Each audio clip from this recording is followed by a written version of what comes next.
తమిళనాడులో మురుగా మురుగా అంటారు.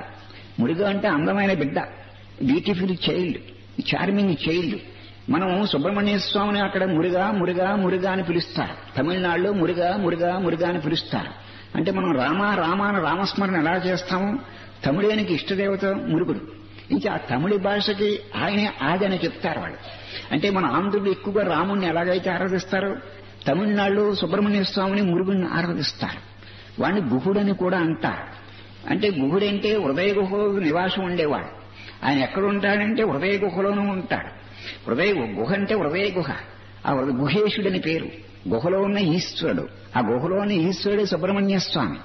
ఆ గుహలో ఉన్న ఈశ్వరుడే తత్వం, ఆయనే పరమార్థం, ఆయనే పరమసత్యం. ఆయనే నీ హృదయంలో ఉన్న గుహుడితోటి, నీ హృదయంలో ఉన్న సత్యంతో నీకు సహవాసం దొరికే వరకు బయటన్న సత్పురుషులతో సహవాసం చేయమన్నారు ఇక్కడ రమణాచార్యుడు.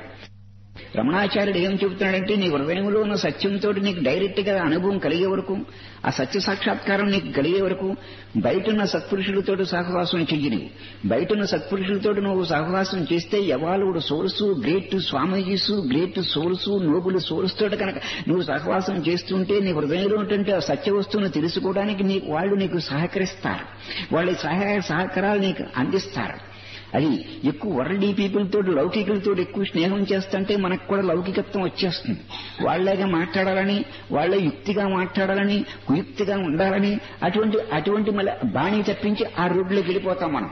ఊరికే వాళ్ళు కొంతమంది వాళ్ళు కుయుక్తిగా మాట్లాడి నేను తెలివైన వాళ్ళు, మేధావులు అని అనుకుంటా ఉంటారు.